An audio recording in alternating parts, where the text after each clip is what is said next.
Hey there, and welcome to GIMP for Textile Design Part 2B, the tool settings. In this lesson, we're going to be taking care of all the loose ends we didn't take care of in Part A, and then we're going to forge ahead and learn everything we can learn about the Layers panel.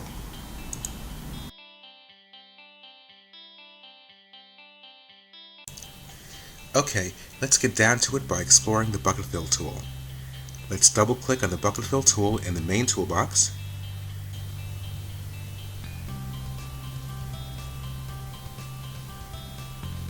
Let's see what happens when we lower the threshold to 0.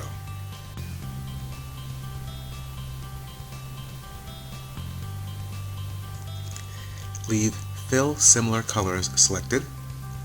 We want to fill the foreground color, selected here. Opacity is at 100, perfect. And we want to change the mode to dissolve.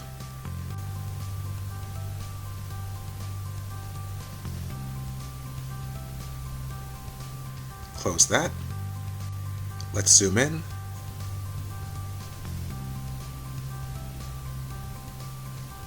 And as you can see, not much is being filled in. That's because I set the threshold to 0, which only works on flat colors. And well, the yellow is not a flat color. So we click here again to adjust the tool options. And we have to raise the threshold, in this case, quite aggressively.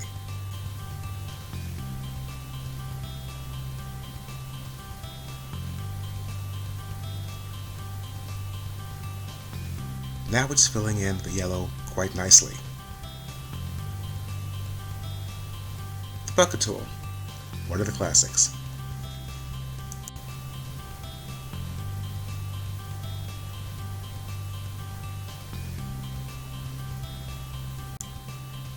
Now I'm going to share with you my particular way of working with the Quick Mask. This is the Quick Mask controller.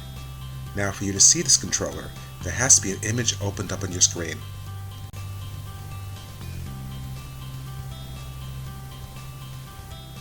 You use the Quick Mask by drawing with it. So let's start out by checking our pencil settings. Dissolve is selected. Opacity is at 100. We have a nice round brush with a hardness of 100. And let's change the basic dynamics to dynamics off. Close that. Let's click on background color. The background color should be pure white, where the HSV colors are 0, 0, 100. Then we click on the foreground color box, and the HSV colors should be 0, 0, 0.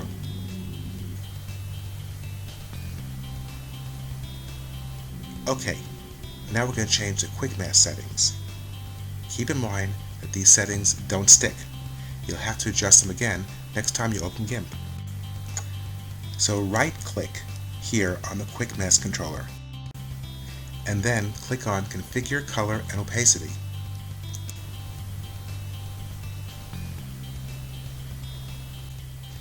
And then make the opacity 100%. Then click OK. Then right-click again on the Quick Mask controller and change Masked Unselected Areas to Mask Selected Areas. Got that? Mask Selected Areas.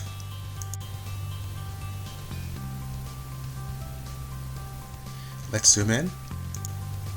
Let's turn the Quick Mask on by left-clicking on it, and let's try it out. It's nice because you're creating a selection by actually drawing on an object instead of tracing around it. It just feels natural.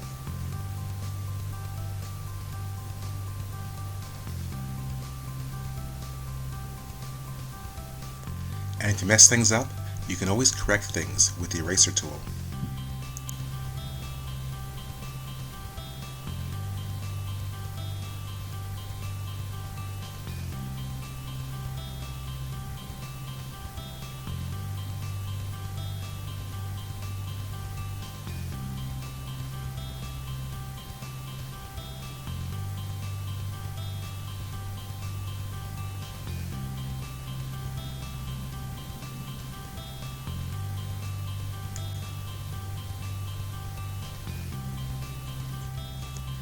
Okay, now that I've completely drawn around the flower's contours, I can fill it in. Let's double click on the bucket tool. We have foreground color, dissolve, beautiful. And we just click on it once to fill in the flower.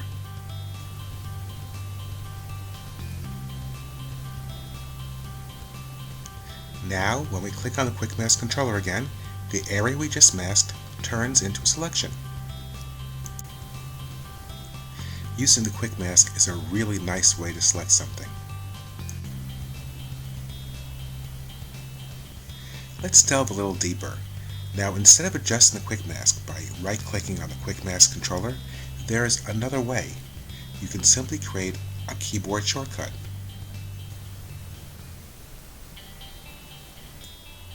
So just click on Edit, go down to Keyboard Shortcuts, and then click on the tiny plus sign next to the word Quick Mask.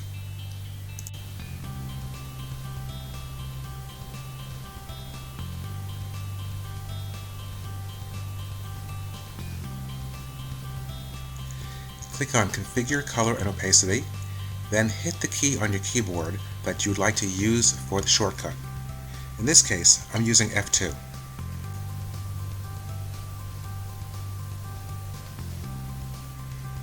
Click on Masked Selected Areas. I'm going to assign F3 to the shortcut, so I hit that on my keyboard. Make sure that the Save Keyboard Shortcuts on Exit is checked, then close.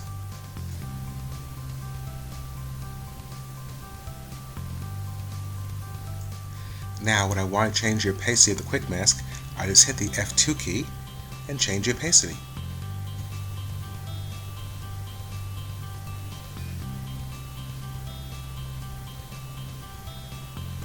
And when I want the Mask Selected Area setting, I just hit F2, which I'm doing right now.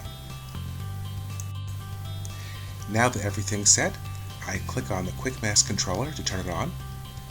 Select the pencil tool, trace around the area which I want to mask,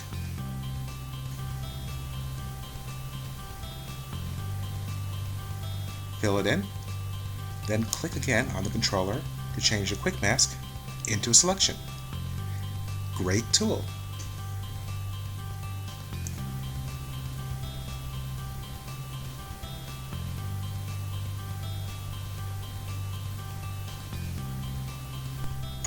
Now let's look at the Zoom tool. So double click here, and it's pretty simple. Select Zoom In, leave Auto Resize Window unchecked, click on your image and you zoom in.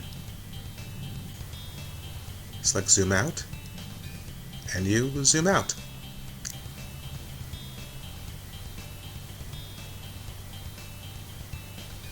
But believe it or not, there is an easier way. If your mouse has a wheel, you can zoom in and out with your mouse wheel. All you have to do is adjust your preferences. Let's do that. Just go to Edit, go down to Preferences, click on Input Controllers, click on Main Mouse Wheel,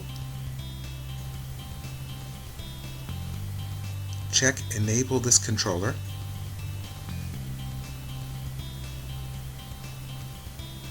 click on Scroll Up,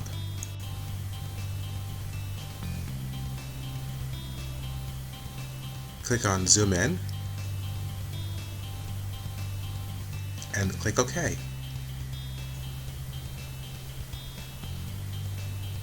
Now click on Scroll Down, found over here, and then click on Zoom Out, click OK, click Close, click OK again, and now with your mouse wheel you have a nice easy way to zoom in and zoom out. Oh, and for those die-hard keyboard fans, you can also zoom in and zoom out by clicking on the plus or minus key on your keyboard. Just don't get dizzy.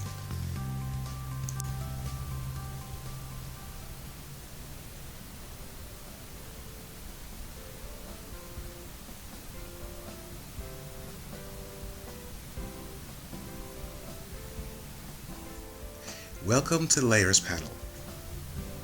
Now I'm going to be working with a file called Butterflies Line Work. If you'd like to work with the same file, it's one of the practice images that can be purchased along with color charts at GIMP4TextileDesign.com. Let's zoom in. Let's double click on the Free Select tool. We want this set to replace current color selection, and Anti-Alias is not checked. Let's create a selection with our Free Select tool.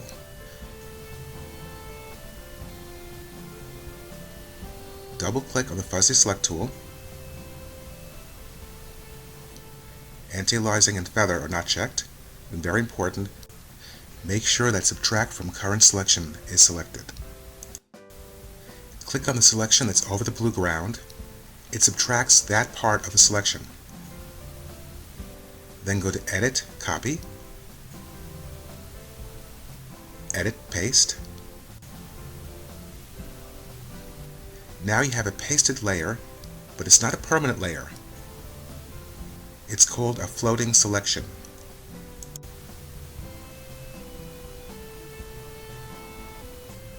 If I was to deselect this, like so, the floating selection would merge with the layer under it.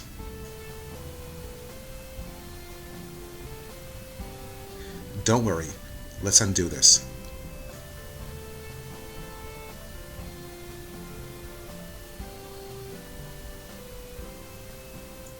Now if I want to change this floating selection into a good old-fashioned layer, I just click here.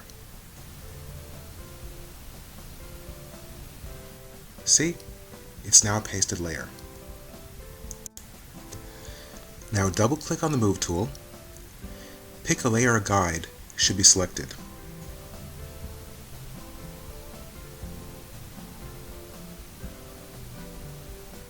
Now using the Move tool, we can move our pasted layer.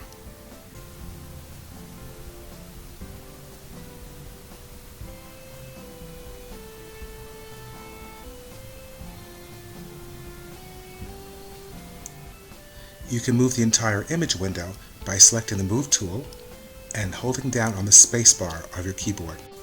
When you're done, lift your finger off the mouse button and stop holding down the spacebar. Let's click on and move this butterfly.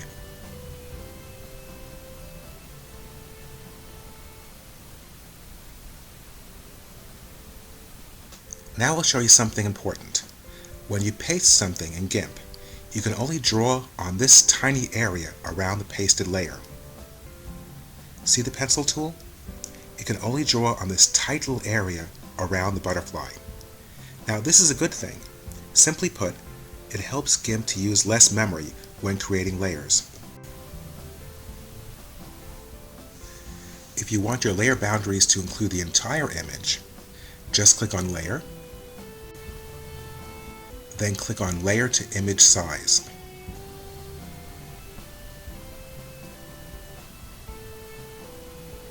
Now your layer encompasses the entire image on your screen, and you can draw anywhere you want.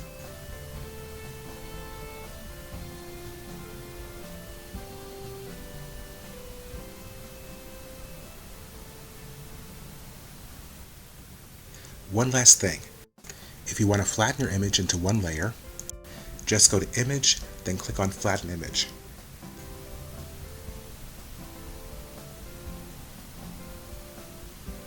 See? Just one layer.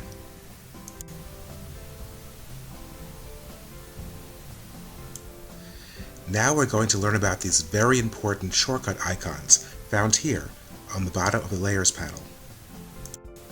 So let's select something, just like we did before.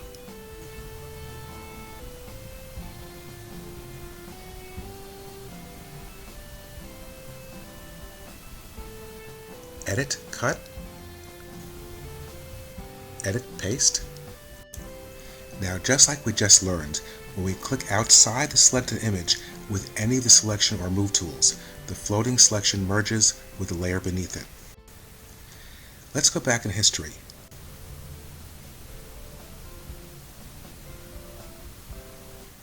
Now you can do the same thing, by clicking on the anchor icon found here.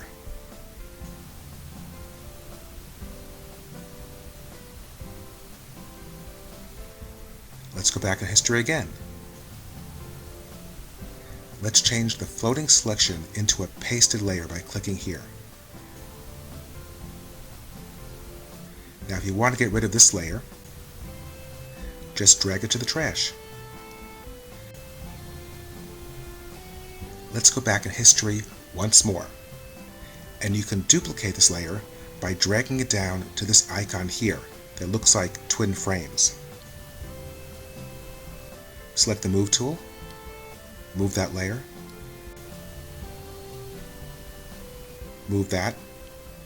See, we have two separate layers. Now, to create an empty layer, just click here on the first icon, click OK, and you have a new empty layer.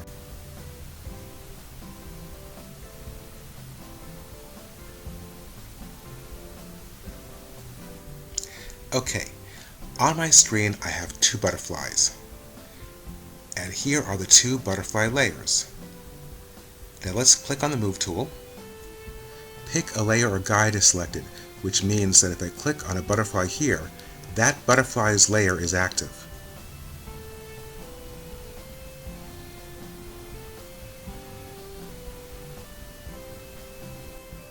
If I select Move Active Layer, then just the active layer on the Tools panel can be moved.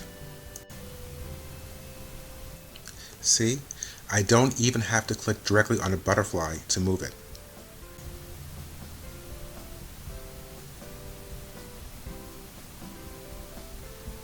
Now with Pick a Layer or Guide, if your layers are linked, then both layers will move when you click on one of them.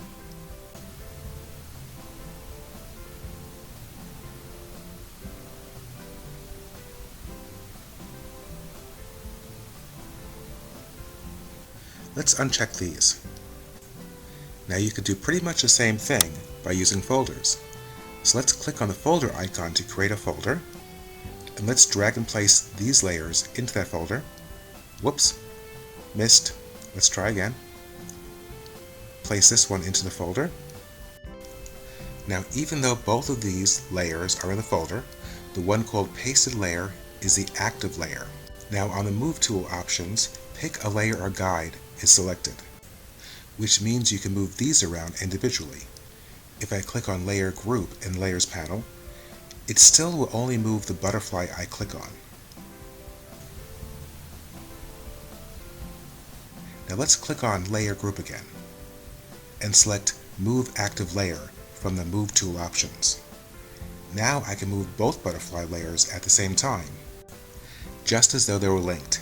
My advice is, don't think too much, just practice a little bit and you'll get the concept.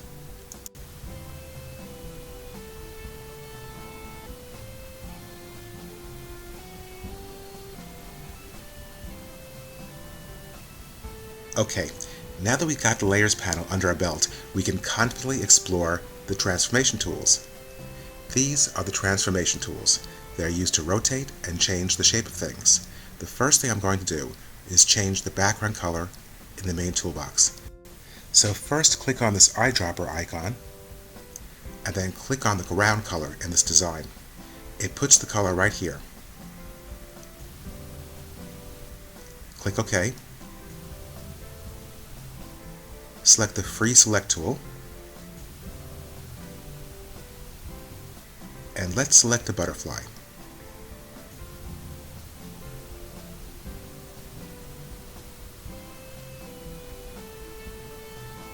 Select the Fuzzy Select tool, subtract from selection selected, click on the ground to make a nice tight selection.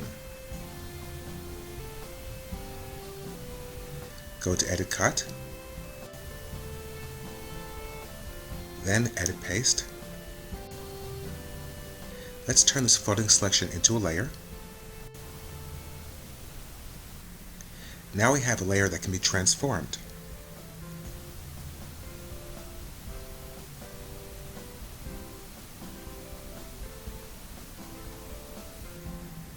Click on each transformation tool and make sure that the interpolation is set to none, normal forward is selected, and layer, found over here, is selected. Again, double check each transformation tool for these settings.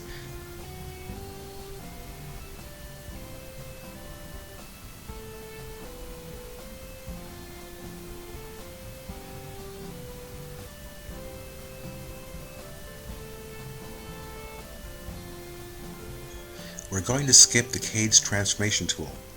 It blurs things.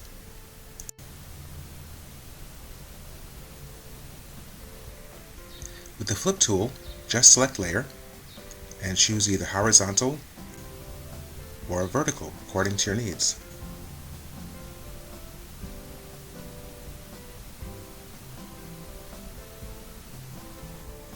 Now we've already created a layer, which is the first step. So let's click on the rotate tool and click on our layer over here.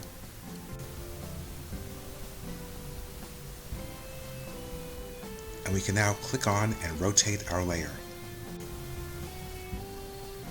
Let's click on rotate and you're done.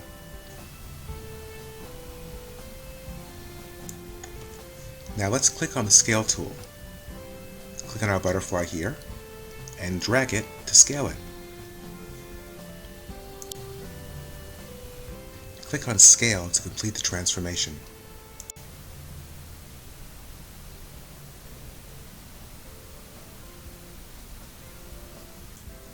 Let's choose the Shear tool. And if you drag it, it'll push the opposite ends in opposite directions. When you're done, click over here on Shear.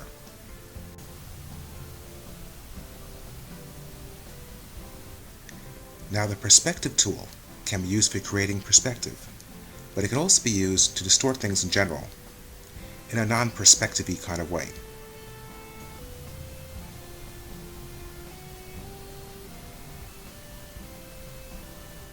Hit Transform to finish.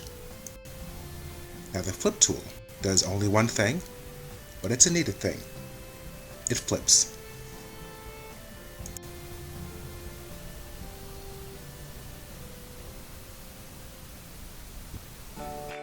Hi, I hope you enjoyed my tutorial on GIMP for Textile Design with the tool settings, and I hope you join me back for my next class, GIMP for Textile Design Part 3, Creating Repeats.